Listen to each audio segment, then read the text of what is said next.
Napa Auto Parts wants to know, what makes today's new cars so smart? Is it the questionably useful Wi-Fi connectivity? Could it be the giant, confusing touchscreens you should probably stop playing with while driving? Or perhaps voice-activated everything that never seems to listen very well? The answer, of course, is none of the above. Click the banner to see the smartest car available today. Blog Talk Radio. Good afternoon and welcome to the Parenting Aces radio show on Blog Talk Radio's UR Tennis Network. This is your host, Lisa Stone, and as per request from several of you, we have back on the show this week John Falbo, and we had such a phenomenal conversation last time John was on the show that he and I decided that we should make this into a monthly thing. So we are back this week with another compelling conversation with John, and I'm just getting him on the line. John, are you there? I'm here, Lisa. How are you? Awesome. I'm great. How are you? I'm good. Thank you. Thank you. It's good to be with you again. Thank you for having me. Well, I'm really excited at the prospect of doing this on a regular basis and really having the opportunity to let you share your experiences coming up in the world of tennis, because you have some very unique experiences, some of which you shared last month when you were on the show. But one of the things that I thought was so interesting, one of the comments I got was, hey, Lisa, usually when you have people on your show, they're there promoting something, some event or some product or some service they offer. And John talked for an hour and wasn't trying to sell anything. Can you please shed some light on what he's doing now? So I thought maybe we would start this interview present day and then maybe work backwards a little bit, if that's okay with you. Sure. And may I say something before we begin, too? Absolutely. With regard to you? Well, there's no way for, your audience and everyone new tuning in, there's no way that our interview last time goes, I felt like it went well, and there's no way. And the feedback I got, the feedback you seem to get, seemed to suggest that it went well. There's no way that it goes that well without you being the type of interviewer that you are. And that needs to be said because, I've done multitudes and multitudes of interviews over 30, 35 plus years. And your ability to not only listen, but to allow me to finish thoughts and to, it's one thing to ask the question and hear it. It's a whole nother thing to listen. And I just wanted to thank you for allowing the interview to be so good last time and for being such a good listener. You can't see me right now, but I am about 20 shades of red and blushing like crazy. So thank you so much. That's very kind of you to say. And I still consider myself a work in progress. as we all are.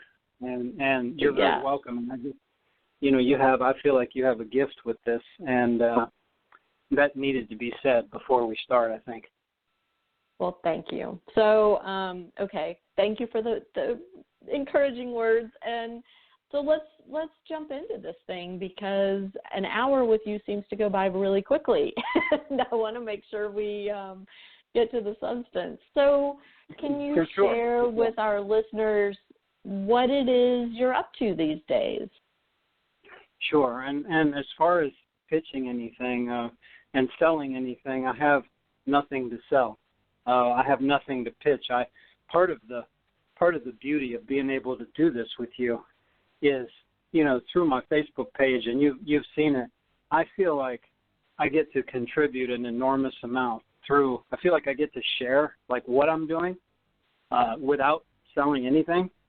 I feel like I get to share with people that I've grown up with my whole life, with new people I'm meeting, with their children and their children's children in some cases, and in some cases even their parents. So comments will span like 4 generations, and it's really, really cool. That is awesome. Yeah. And so in terms of pitching anything or selling anything, I'm coming from a very pure place of saying, look, I mean, don't get me wrong. I understand building a brand, building equity in your brand, having goodwill be a part of that. It has a very tangible value in the overall scope of any balance sheet for a brand, you know. But to me, if you break that down into like real language, it becomes about sharing with people, and it becomes about being honest. Because at the end of the day, if I don't trust you in this interview, and if you don't trust me, what do we really have? I think the rest of it is like puffs of smoke, you know, clouds of, it's kind of like the Wizard of Oz and the curtain being in front of everything. It's like if we don't have trust, and if I don't have trust with people I'm sharing with through honesty and through truth, what do I really have with them? I don't really have any kind of connection. I don't really have any kind of place to begin anyway. So it's a big problem I have. You know, now you have so many messages coming at you and so many people selling so many different things, and I'm just not going to go about things that way. I love people, and I love sharing, and I love hearing what everybody else has to say, and that's what gives me joy in my heart, and that's what I'm going to do. And whether anything comes of that or not, and whether there's ever any future commerce-related activity that derives from that, okay, it will be what it will be. But what will never change is the fundamentals that we're going about sharing, you know, with people. So there's nothing to pitch and there's nothing to sell. There's just things to talk about and people to relate to and connections to make, and that's the joy I get out of it. And so in the course of every day, what's that? Well, I was going to say, so, you know, you are someone who was firmly entrenched in the world of tennis for so many years, you know, the majority of your formative years. And then you took a long break from the sport. And now you seem to be back in a very unique way. And like you said, you know, you're using your Facebook page to interact with people, connect with people, to share experiences. And I'm just curious, what made you decide to come back? Well, you asked me what I was doing right now, and I didn't answer that. So, and I'll answer that, and I'll answer this question, kind of dovetail them both. I raised my son. I have one son, and I raised him myself, and I've schooled him myself. We don't call it homeschooling in Kansas. We have it set up under a corporation, and we call it private schooling, so that it's complete. It's like I have a private school set up for one person, basically. And so I've educated him, you know, his entire life and continue to. And that takes an enormous amount of time between schooling him and raising him myself. That takes literally a third to half of the day. And sure. So how old is he, years, John? He's just turned 15. Okay. And so for 10 years there, especially the first 10 years of his life, I was very much low key, and I had to be, because there's only so much one person can handle, you know.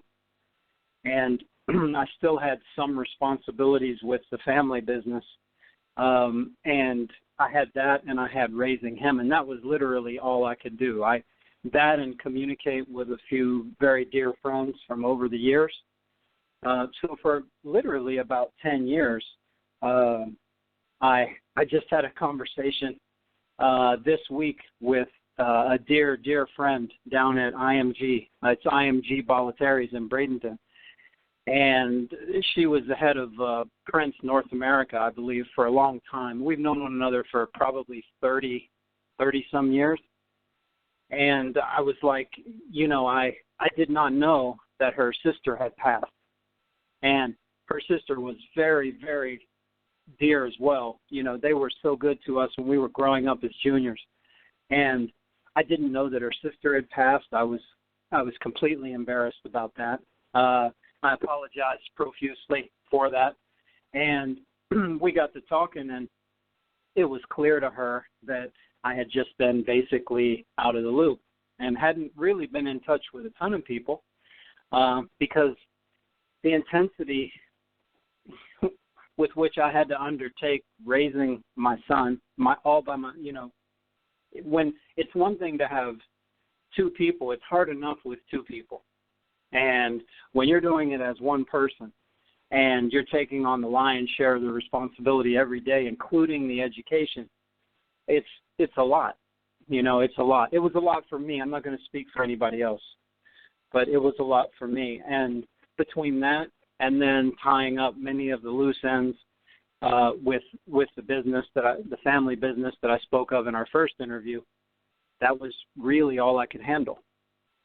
So in the last 2 to 3 years, as he's gotten older and he's a little more self-sufficient and he's able to undertake his curriculum partly by himself, and he's doing more independently, and he's more social with friends and things he wants to pursue. Now I've had a chance to kind of start on a game plan for myself for the next, 10, 15, 20 years. And our conversation, the Facebook page, the different interactions, really the last couple of years has been reconnecting with everybody and just saying, hey, how are you? This is what I've been up to. I've followed a lot of people. I just didn't have the time or the energy to really interact with people in a meaningful way, so I just kind of stayed very quiet, So I hope that answers part of the question. Well, it gets us started, that's for sure. So is your son a tennis player? He's not. He hits balls occasionally just for his cardio. When he was 13, he became a professional chess player, and so he competes for money against adults from around the world in various chess tournaments. We were actually supposed to be in Atlantic City right now. He was supposed to compete this week for $20,000, and we had to make a tough decision in that he hadn't done some of the necessary preparation, so we had to cancel the trip. But yeah, when he was probably 8 or 9, I knew he was not going to play. I could just see that he didn't have a real supreme passion for it, and I know how much work it takes. I know you cannot make somebody do this, and to have forced that, I felt like would have damaged their relationship with he and I. And I've told him from day one, from the time he was old enough where he could, mentally understand, maybe 4, 5, 6. Look, it doesn't matter to me anything else. My first concern is your health, because when he was a baby, we're very lucky he's even around, because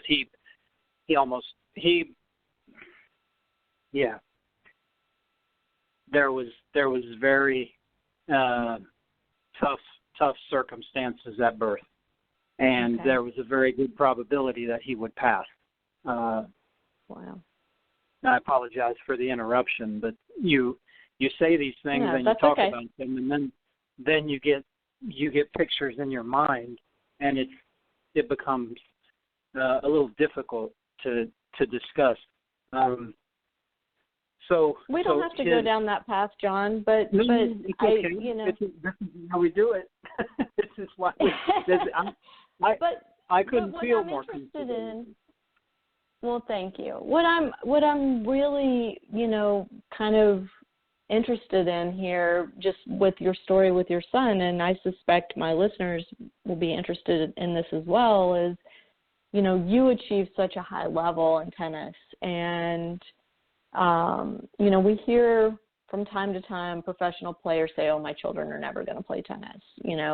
That like you, they understand the commitment, the hard work that goes into it, and they don't want their child to go down that path. You seem to have a different take on it, which is, if he wanted it, it sounds like you would have been fully supportive of that choice, but no question. Right. So did you ever have a moment where you felt sad about the fact that he didn't have the same passion toward tennis that you did? No, I didn't, because as I was starting to go into, I care about his health more than anything. That's number one to me. And then number two, and we did talk about this, he and I, is, look, it doesn't need to be tennis, but it needs to be something. So whatever you have a passion for, whatever you develop a love for, because the way I've educated him is this: if I just teach you what to learn, I'm not teaching you anything. If I just teach you facts and figures to regurgitate and memorize, or memorize and then regurgitate, I'm not teaching you anything. My objective is to teach you how to learn. Because if I can teach you how to learn, because that's what I know how to do, I know how to learn, then you can transfer that across mediums. You can transfer that across all boundaries if you know how to learn something. And so I needed him to have something. Didn't need to be tennis. And so over a few years, we tried different things. He tried some soccer. He tried some, what else did he try? He tried some basketball. He tried about 3 or 4 different areas. But I tell you, when we went to a small chess club, and within 15 minutes, I knew that he loved it. I knew. I didn't say anything. He came out, and he loved it. It was obvious from his tone, from what he said. And so I said, well, then you found something to pursue. And so I'm not sad about that it's not tennis. In some ways, it's better, Lisa, because, to feel like he would have to live up to any kind of name recognition or any kind of results, or I don't mind him not having that burden. I don't mind that. If he wanted to play tennis, we would have dealt with that, and we would have dealt with that really honestly. But the fact that it's not tennis, there are advantages to that too. I just wanted to make sure he had something, because I know how valuable it is for a child to have something that they love and to really pursue that. And so, no, I wasn't sad, but I was very insistent. I'll use that word.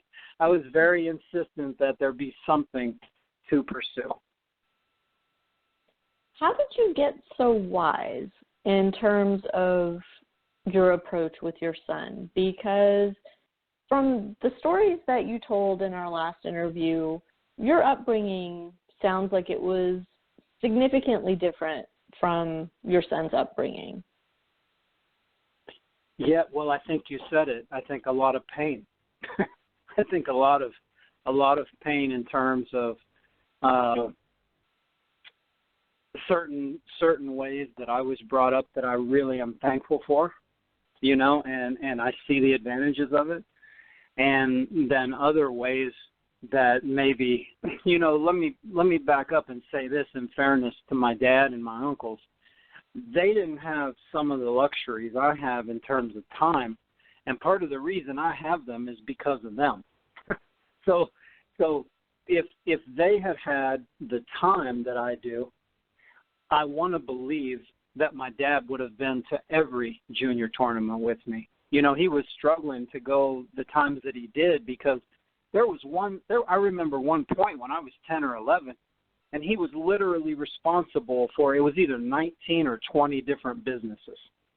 And I used to sit there and, he would come to, he came and watched me win the Western. It was called Western then. It's Midwest now, but the Western sectionals, where I beat Malavia in the semis, and beat another fellow in the finals, Nicky Baroni, who was a great player.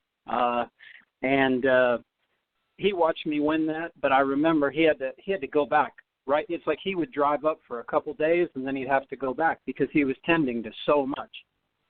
And if he had the time that I do, I want to believe he would have been with me as much as I'm with Paul, my son. But he didn't have that luxury, and part of the reason I do is because of what you mentioned, because of either the way I was raised or the environment that I was in or some of the advantages that I started with that they really didn't have, you know? Mhm.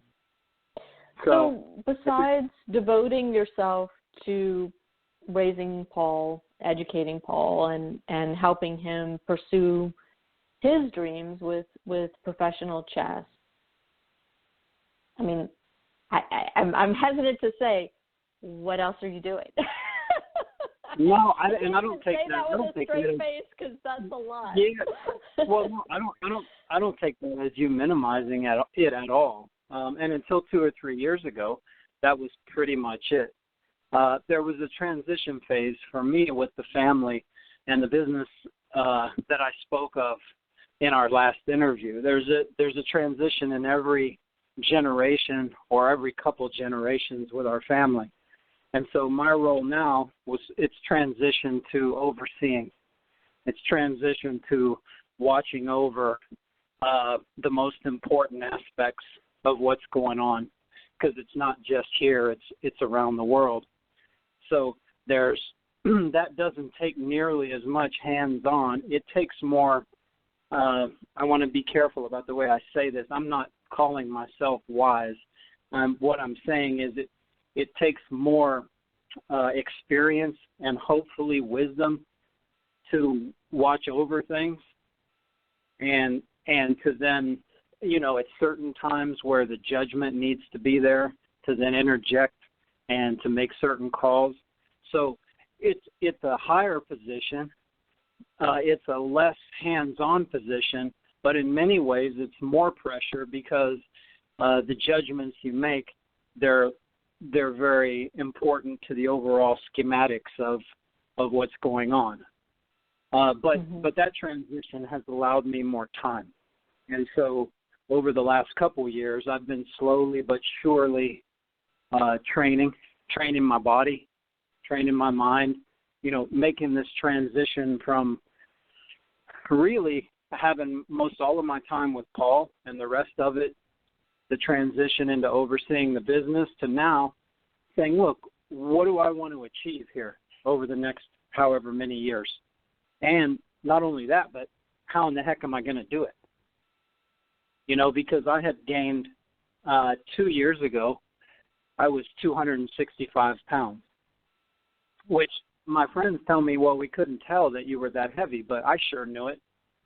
And, certain body types hold it better, but it all reveals itself when you take your shirt off and you look in the mirror, and it's just there and there's no escaping it, And so I weighed far too much. So 2 years ago I was 265. Now I'm down to 170. So that's 95 or so pounds in 2 years. And my heart. Were you having health issues, John? It's funny. It's a great question, and it wasn't to the point where I was having really obvious health issues, but some examples would be, my heart rate then. Normally, when I was fit, my heart rate would be about 50, 55 beats a minute. My heart rate was up to 85 beats a minute, and wow. Maybe I'm a nerd. Maybe I'm a nerd, Lisa, but I calculated that, an extra 35 beats a minute or so for 24 hours a day over several years. And I was sat there thinking, I was like, I'm wearing my heart out. Mm-hmm.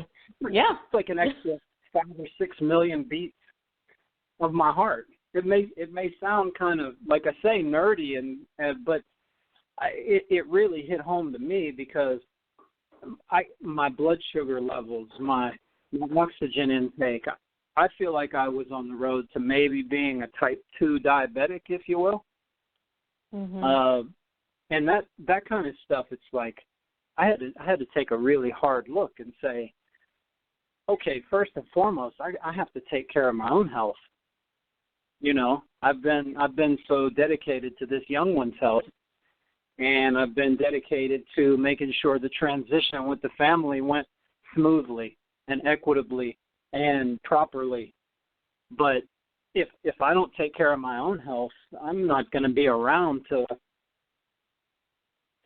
really enjoy all the work I've put in with my son, and to enjoy watching over what happens even in the world over the next, several years, and not to mention be able to achieve anything I wanted to achieve.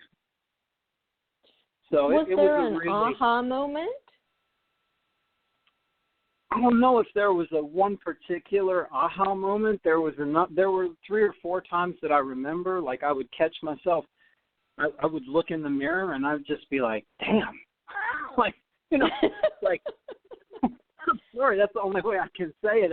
I would be like, damn, that, what has happened to me? What has happened? And that's just the pure thought that I would have. And then sometimes I would be eating, and of course I was eating more, and I love ice cream, so I would eat ice cream like each day.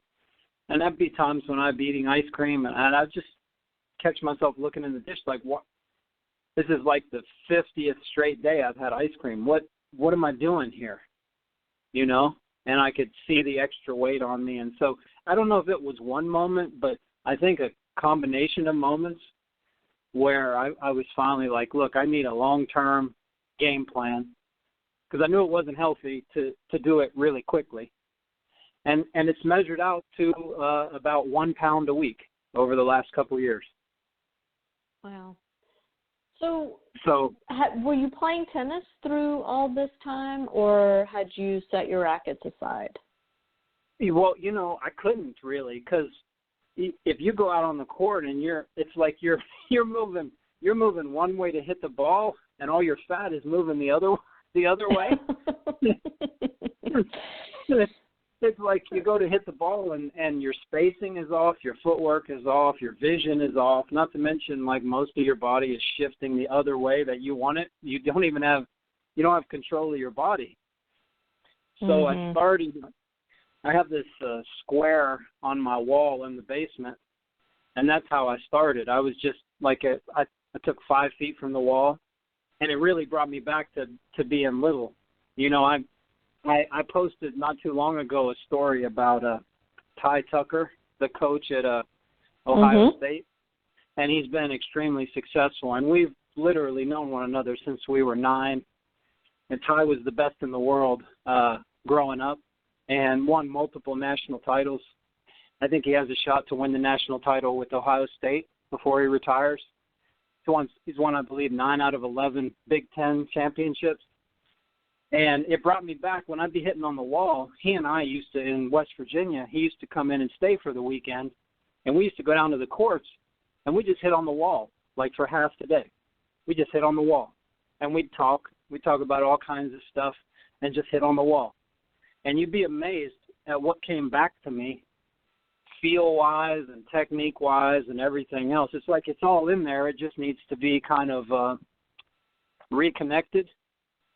Mm-hmm. And just hitting on the wall each day, and sometimes at night, I'd go down late at night, and I'd just kind of rhythmically hit on the wall for 15, 20 minutes very softly, kind of getting my shapes, getting my strokes, getting my feel. And that's the way I had to start, Lisa, because to get out on the court, I would just, God forbid I trip, I would have been rolling around all over the place.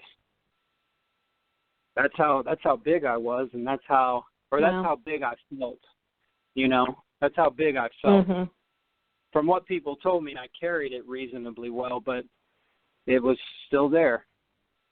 So it took about 4 or 5 months before I could really get on the court and didn't feel like I was endangering myself, And this started 2 years ago? So for the last 18 months, I've been on the court, starting out slowly. And now if you look at the footage, I'm I wouldn't say I'm full speed. I'd say I'm 70 to 80%, you know, and I haven't posted anything with me playing points, you know, and me doing the more competitive type drills and point play situations. I've mostly posted like ball machine, physical fitness, like hitting, you know, hitting back and forth, like live hitting and stuff.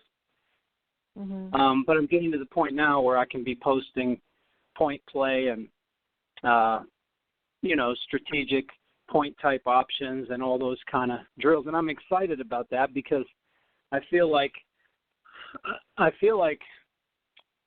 the response I'm getting, I genuinely feel like it's helping some people. And that means a great deal to me, because if they can watch the videos and if they can read the articles and they can derive some either confirmation or sense of intuition, you know, about what they want to work on with their child or what they want to talk to their coach about or things like that, then that, I mean, to me, that's awesome.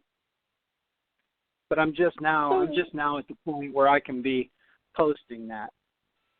What are you hoping to do tennis-wise? I know that's you know, one facet of who John Falbo is now and was and all of that. But what are you, you know, are you planning to start competing? Do you want to coach? Do you want to just continue with? Yeah, I'm sorry to interrupt you. I'm sorry, I didn't listen to the last part of your question. So do you want to compete? Do you want to coach? Do you want to continue to be an online presence and inspire others simply through that medium, or is it something else that you have in mind? I think that I would answer that by saying it's a very different combination of all of those. I'm allowing it to come along organically, and I think I won't participate in straight on coaching people because that's its own endeavor. I mean, you have to spend the kind of time with people that you really know them as well as their game, you know.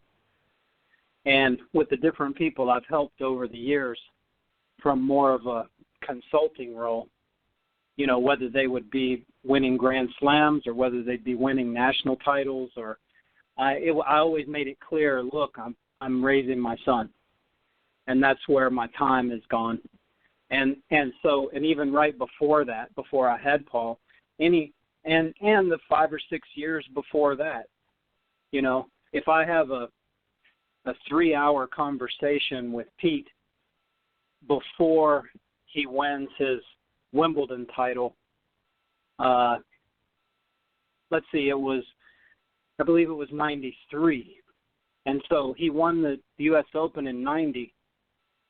He didn't win another slam for several years, you know, or I should say a few years. And I believe Wimbledon 93 was his first Grand Slam after the U.S. Open in 90.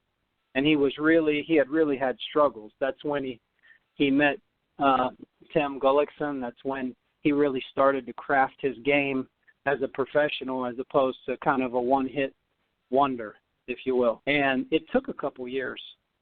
And, you know, I can remember speaking with him probably 2 or 3 days before Wimbledon started in 93. And a very long conversation. And the crux of the conversation was, you know, what shall we boil this down to? What's going to be the approach? What's it going to take to have the best chance to hold the trophy up at the end? And to have conversations like that for 3 hours, that's one thing. To actually be traveling on the road with somebody, or to have an academy and be with the players every day, or to do these different to be in these different coaching environments, that's not something I'm going to do, because I know that I'm not willing to put that commitment there, and I wouldn't feel comfortable receiving compensation. I wouldn't feel like I was doing my best. I wouldn't feel like I was doing a service to the person that was being coached. So that's, but from a general point of view and from an experiential point of view, I do believe it's going to end up being part coaching because of the responses I'm getting.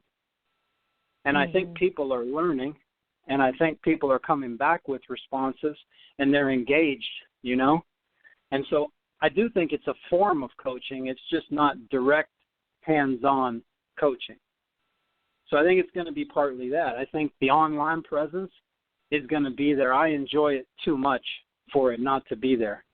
Every single comment,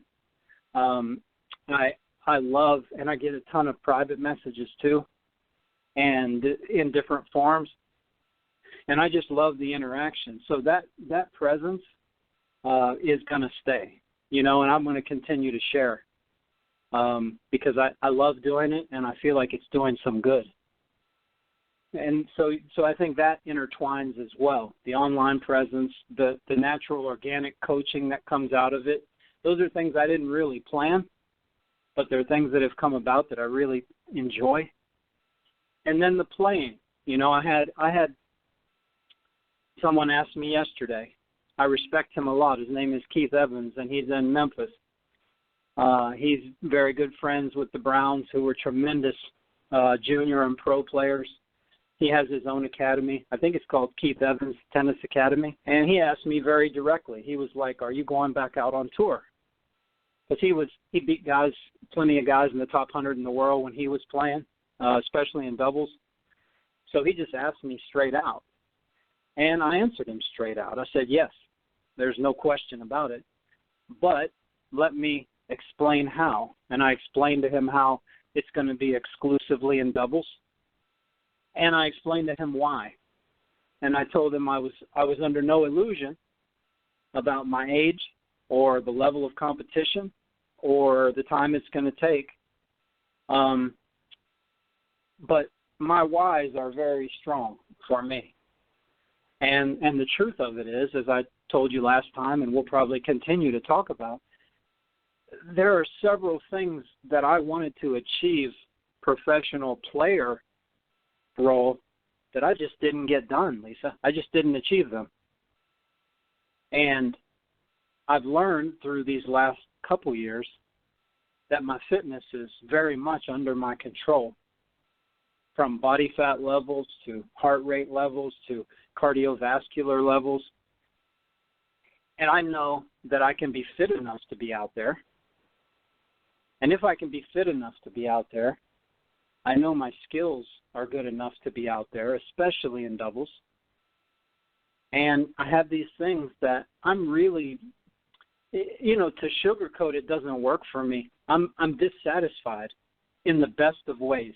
I'm dissatisfied because I'm not bitter. I'm not resentful. I'm not like anything nasty. I'm just dissatisfied in a great way because I get up in the morning and I say, you know what, there are these few things that I really want to get done. And I didn't get them done, but I believe I still have a chance to get them done.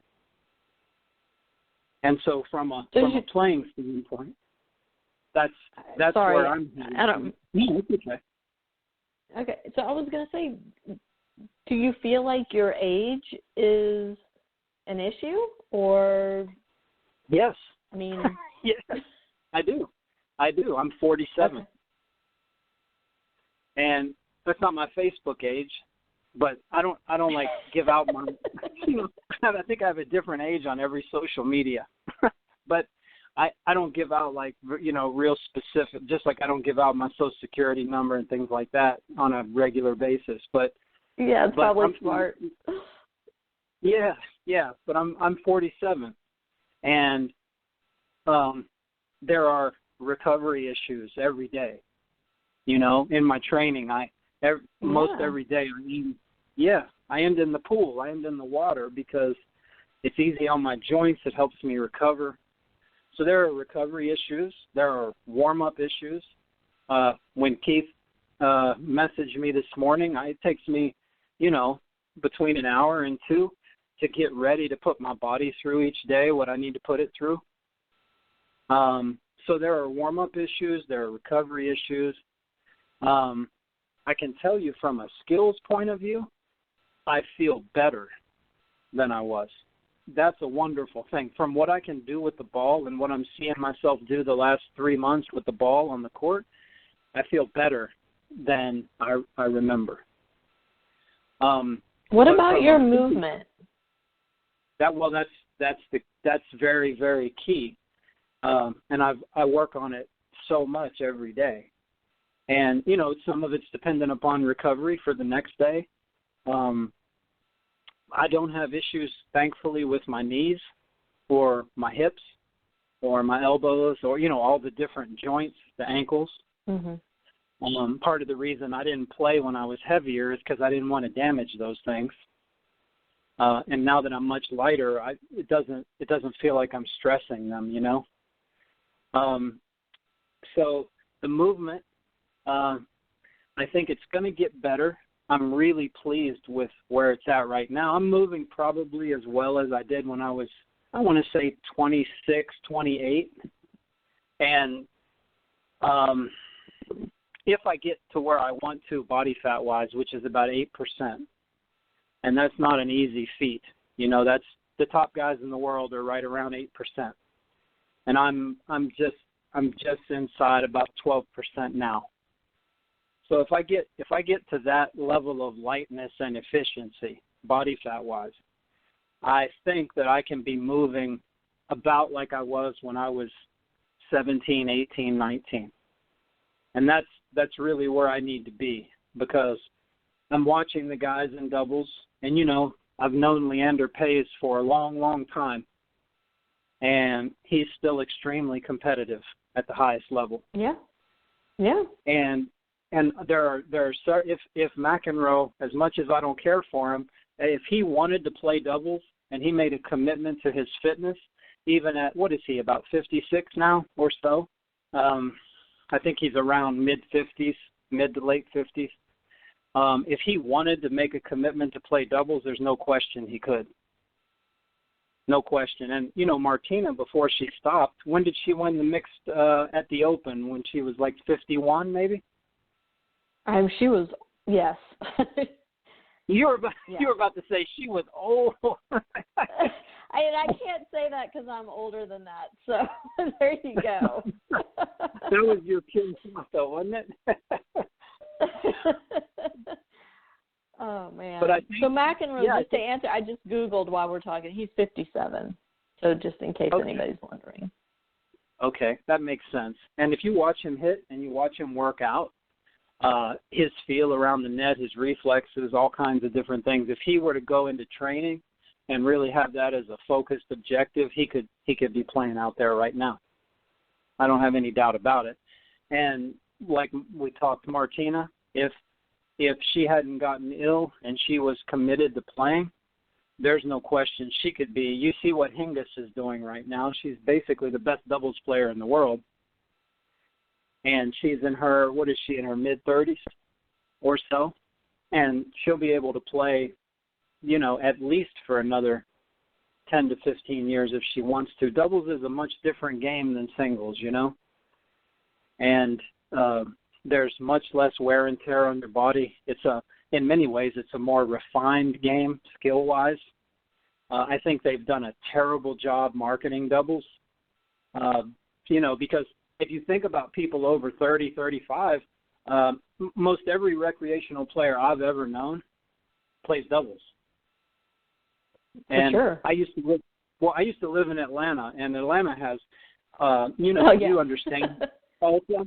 Like I used to go watch Tulsa. Oh man.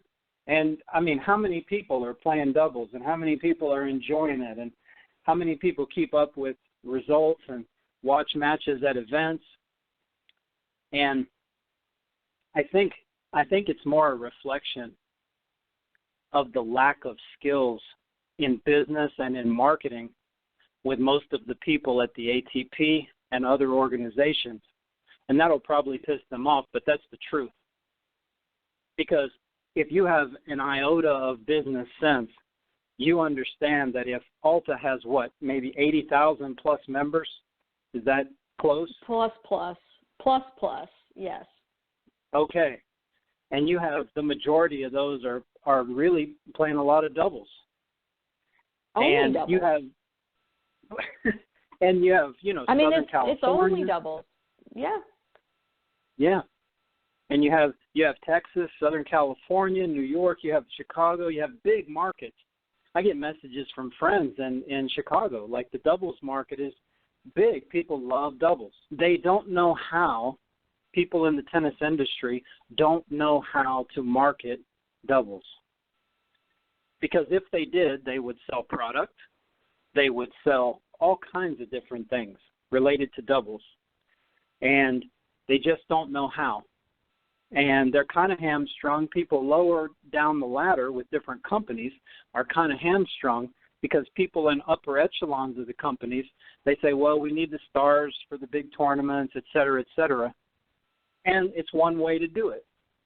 Well, there's a lot more ways to do it, but it takes some people that can really, Rick Leach made a big impact in doubles in this country when he played. Fantastic doubles player.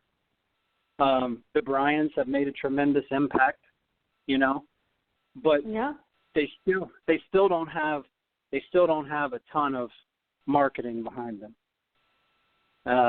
And then you go down the list, and a lot of guys, no one knows who they are. And these are fantastic players with fantastic skills. So I think that's probably a future goal. You didn't ask me, but it's kind of come to light. I think that's probably one future goal is to help bring doubles into a much more popular state because people love it. People love the quick exchanges. People love the strategy. People love the changes of pace. And they can go out on the court and they can imagine what they've seen and they can put it into some form of action. They can be like, hey, I saw Bob and Mike Bryan hit this angle volley. Let me try that. Or I saw him hit this great return of serve. Let me try that. Whereas sometimes with the singles guys, you go and let me run 30 feet and hit a screaming forehand. You can call the sister out and the ambulance there, and it's not really it's not conducive to a ton of people playing and enjoying the game. And one of the reasons I love this game is we can play it until we're 80, 90 if we're graced with that many years. We can play it a long time, and there's some really cool people, really neat people, that have had business experience, that have had life experience, and they love tennis. And I just think to be missing that segment, it's a huge segment, and to be missing that segment, people wonder why the ratings are down. People wonder why all these things, why it's becoming really a very cornered niche sport. It has a lot to do with the skills of the business people that are in the sport. And they can moan and groan all they want, but at the end of the day, the ratings, the social media numbers, and the dollars speak for themselves. So they don't Very lie, true. Very true. It's so interesting to hear you talk about that aspect of it because I just last week interviewed the COO of the Intercollegiate Tennis Association, and I've been promoting this hashtag Save College Tennis, and she said, I think we need a new hashtag, Grow College Tennis. I think college tennis is okay. We just need to keep growing it, and they've had a big overhaul at the ITA, and the new management is making some big changes in terms of the marketing of college tennis. And it just, to hear you talk about the marketing of doubles in the same, in a similar way, not exactly the same, obviously, but I mean, tennis has a marketing problem across the board, I think. You know, I think I agree with you. I agree with you. Yeah. And you just without even asking a question, you brought me back to an experience. May I share it? Absolutely. Okay, when I was in college for those couple of years, one of my teammates, he was younger than me, and he was kind enough to post on a Facebook comment, and I was amazed by it. He told me that when we were younger, but for him to say it now with who he is and what he's achieved, it meant even more. He said that he came to Kansas because I was here, because he wanted to play with me and learn and develop. And you brought me back to a college experience where there was a match we were playing. I believe it was in Arkansas. I had lost to the number one guy in the country in a tiebreaker in the third. This was when you played 3 full doubles matches and 6 full singles matches. Mm-hmm. And you would actually play the doubles last. So you wouldn't play the doubles first, and it wasn't no ad, and it wasn't 8 games. You would play full sets, full matches, and you would play singles and doubles. And this match came down to the last doubles match. And it was a pivotal experience for this guy, being on the court, competing.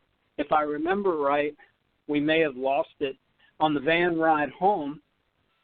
You know, he's feeling down. He's the world is about to end, because when you lose right away, it seems like that. And as we talked over the next 2-3 weeks and went through different matches together, doubles and playing at college showed him that he could get to another level. And he was playing with some of the best guys in the country in doubles and holding his own. You know, he was playing in team matches and he was holding his own. And it showed him in a way that maybe he didn't know before, that he could, through hard work and determination, he could get to another level. He could raise his game. And he's achieved an enormous amount in the sport. His name is Carlos Fleming, and he started with IMG, and he's with William Morris bought out IMG. He's been the agent to Venus and Serena for pretty much their entire careers. He represented James Blake. I think one of his main clients now is Cam Newton for the Panthers that played in the Super Bowl, the quarterback. And it's a great example. When Carlos first came to Kansas, he was a really good junior. He had been playing with some of the best juniors. You know, he was the same year as Todd Martin, same section. He was a lefty with a big serve.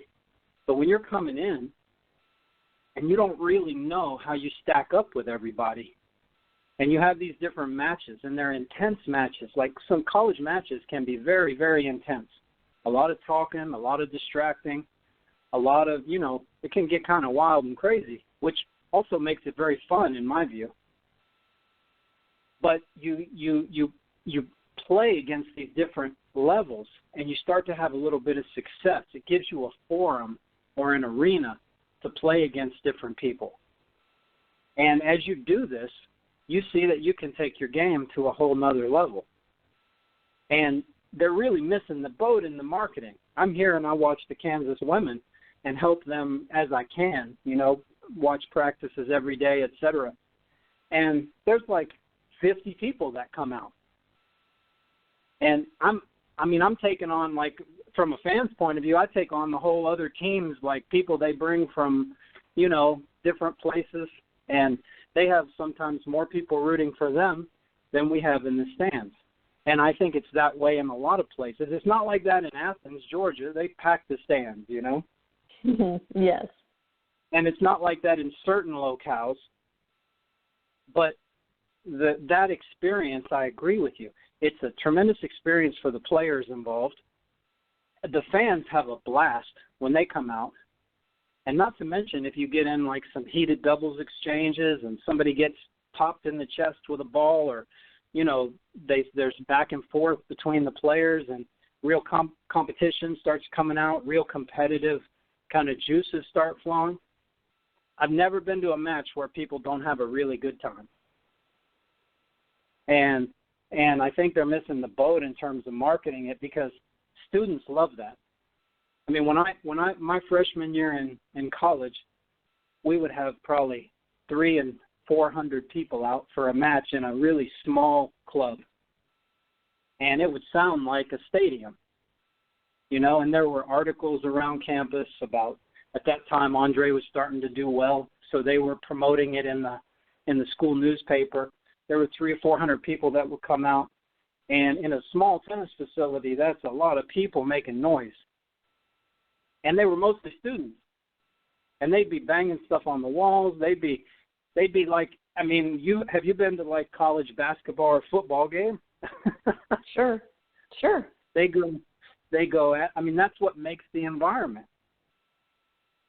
People's enthusiasm for the sport, Right. And that kind of energy just brings everybody to another level, including the players. So it's like everybody's participating in this sort of dramatic presentation. And the crowd is very much a factor. The players are a factor, the coaches. And I agree with you. I think that there's a marketing difficulty. Unfortunately, we're not going to be able to solve the entire business, but I think those of us that have certain niches in the sport can really come through and promote the sport. Like, we love the game. We absolutely love the game. So it's not a problem to honestly promote it, For sure.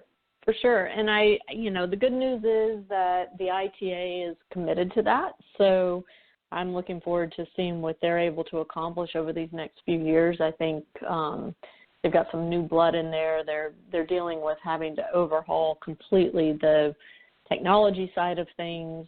They were dealing with some very dated technology, dated website, et cetera. And so I think that's going to be great. As far as the ATP and the WTA, I'm not sure what their story is.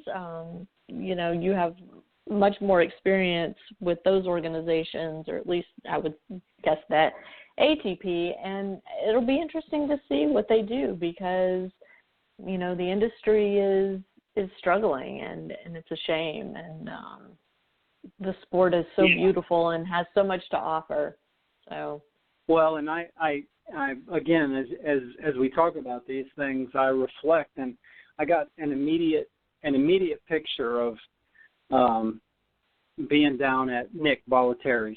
And they had, when I was down there, I was only there for about 6 months, as we discussed before in the previous interview. But there was one morning where we were home from school, and they had a stadium clay court and a stadium hard court. And the best players, he would always congregate the best players, because whenever anyone came to watch, parents, kids, whoever, they would see the best players showcased, and that would promote his academy. And, right. So everyone can say what they want about Nick, but from a marketing point of view and from a promotional point of view, he's as good as anybody that's been in the sport. And we might not see eye to eye on several things, but you have to give credit where credit is due. And he has been, for decades, he's been very, very wise in his marketing, in his promotion, and that's what he would do at the academy. So I remember on this particular day, it was just Andre and I. For whatever reason, I think people had school, or he and I were home from school, but for whatever reason, it was just he and I. And it was on the stadium clay court.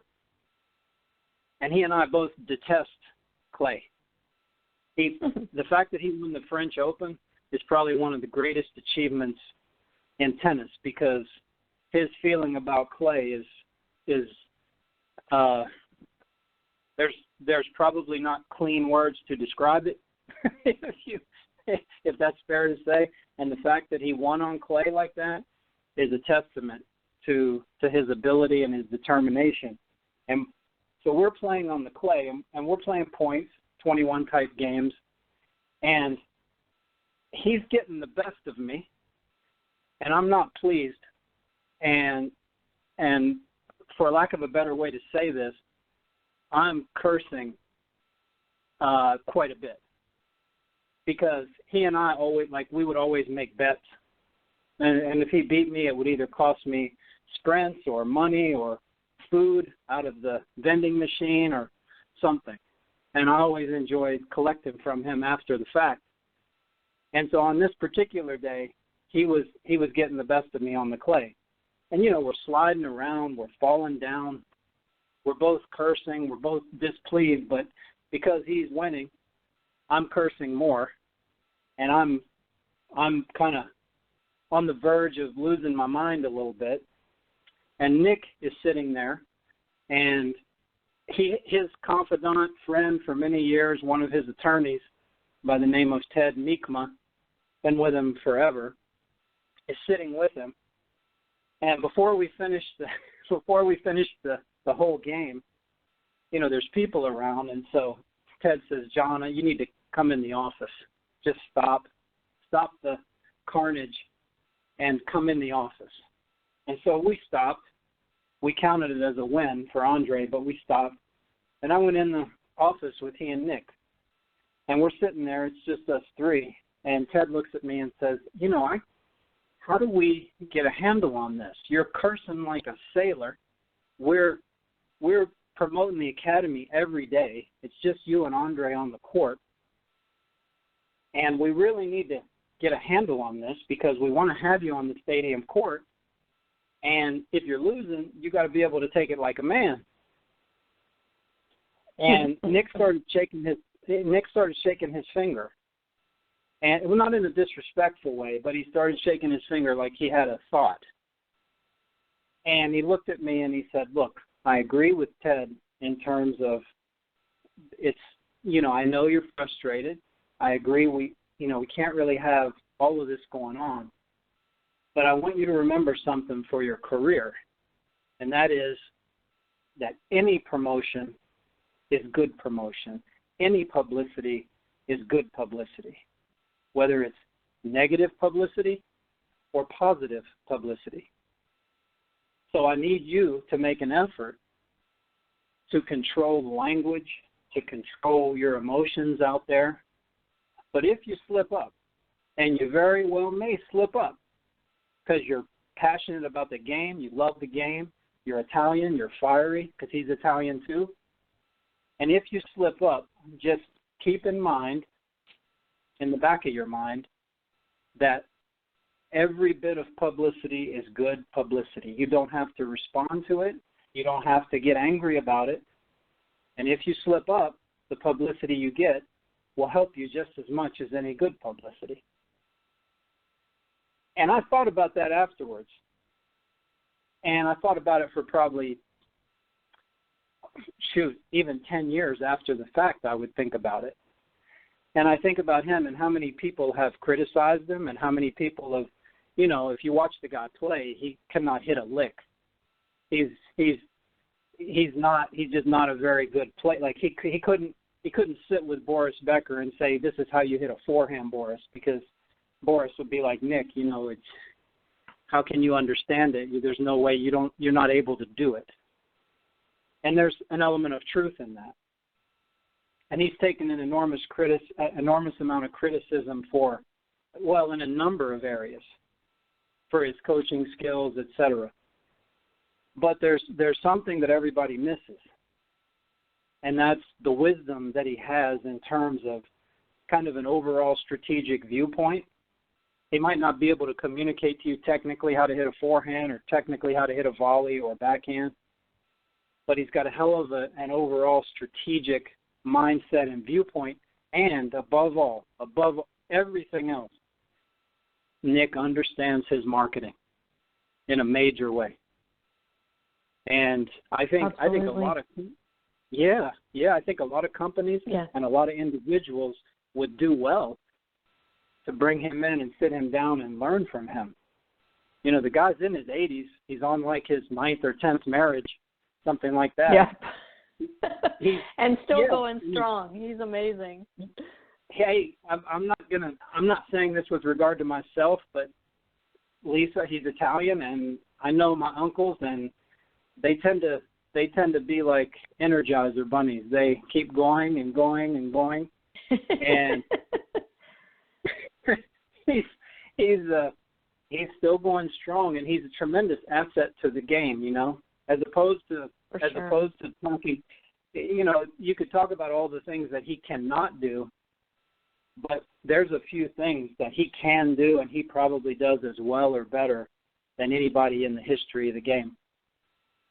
And might be a good idea to listen to the fella every now and then. Yeah. Well, John, on that note, we are beyond our hour, so I want to bring things to a close with the promise that we will be doing this again next month, and we'll continue our conversation. But I want to thank you again for taking time out to talk with us and share your life experience, your tennis experience, your parenting experience, and I'm going to have to really dig deep and figure out how we're going to keep these interviews to an hour, because it's difficult to stop them. I get sucked into your stories and your experiences. So thank you so much. And, you know, we have a calendar date for next month, so we will keep it going. Well, Lisa, it's a pleasure. It's a pleasure, and I'm very, very grateful to be able to do this with you. So, thank you very, very much. Thank you, and we'll see you again next month. Okay, very good.